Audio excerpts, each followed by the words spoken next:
There we go. So just state your name and where you were, or Where you My name is Rudolph Okay. Haynes, and I'm the graduating class of 2016. Okay. What would you say your happiest memory from Jane Frederick is? I would say the happiest memory I have from Jane Frederick is when I won my last masonry competition. Basically, I gained first place, and this was the last competition I'd be in because of graduation, so it's nice to end it on a high note.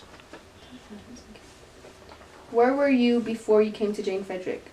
My freshman year was at Edison High School. I believe altogether I went about 2 weeks, not consecutive, but piece by piece. So I skipped my whole freshman year. Oh, wow. So, pretty much answers my next question. What obstacles led you to Jane Frederick? Attendance. I didn't like school, and I've never been very punctual. Even now I'm not punctual. Okay. How did Jane Frederick help you overcome those obstacles? I overcome those obstacles from help of the teachers, just teaching me that sometimes you just have to handle situations you don't like. You have to force your way through. Sometimes situations get better, your perspectives change, but sometimes those things don't get better, and you just have to grow up and deal with them. do you think you would have graduated if you didn't come to Jane Frederick? No, No? no. I believe that without Jane Frederick, I probably would have become a high school dropout. In a sense, I see myself as indebted to Jane Frederick because of all the investments that the teachers made in me. Okay. What were your goals when you first came to Jane Frederick, and how did they change, or did they? My main goal was to graduate high school as soon as possible. But afterwards, towards senior year and then my second senior year, it became more to graduate, of course, but just to learn to enjoy life more. What was the most important lesson you learned at Jane Frederick, and why is that lesson important? My most important lesson I learned from Jane Frederick is to invest in the people around me, and to also be careful who you're willing to invest in. Because I should have been dropped out by like my 18th year. I graduated when I was 20. But because I invested into the teachers, and I saw that the teachers were willing to invest in me, they helped me along the way. They were willing to go the extra mile for me. Which teachers helped you the most, would you say? And how did they help you? I would say Thomas Miller, the masonry teacher. I spent so much time with him. Without a doubt, my favorite teacher. But even then, Mr. Miller, Mr. Ford, Mr. Morado, Mr. Walsh, Miss Thomas. There's no teacher I don't have a bad report from. No teacher I would say anything negative of. And honestly, I can say all of them helped me in some way. Okay. Who would you say helped you the most? Mr. Miller, without a doubt.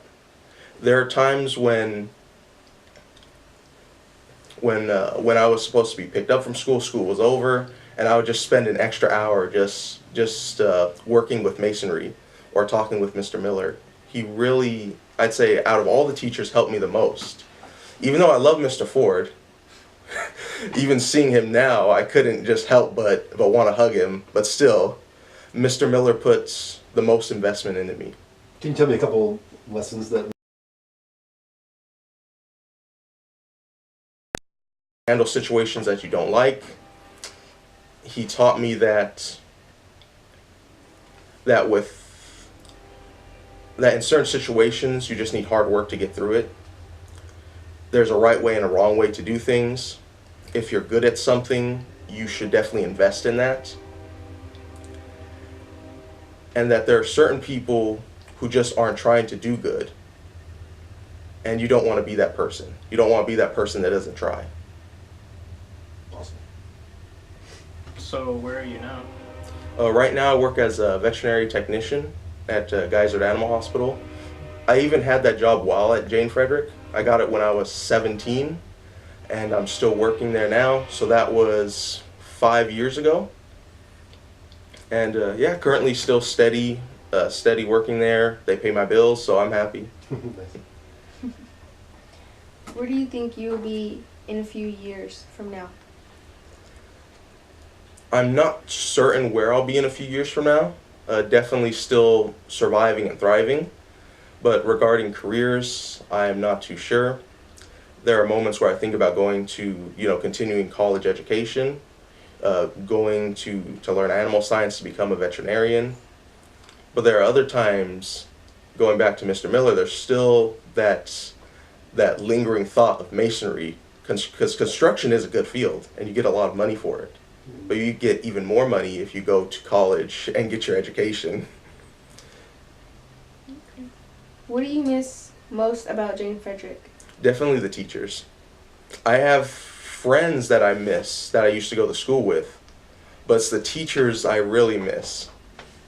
Just because I felt a love from them that you don't really feel from other people, When I first came here to do this interview, as soon as I saw the teachers, I started shaking their hands, hugging them, because you can see a love in that, and you don't see love in every single person.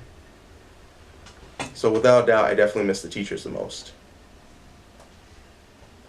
You got any add-ons? No, that was good.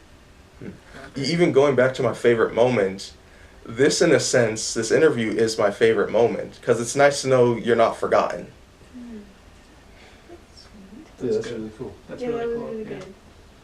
We gotta add that at the end of all interviews. Yeah, we'll just put down like a side note. Yes. Yeah. This is good. You got any add-ons, Mr. Lazar? No, I think that's good. Okay, that was good. Thank you. It was awesome, man. You did really good. How do Yeah. I stop this?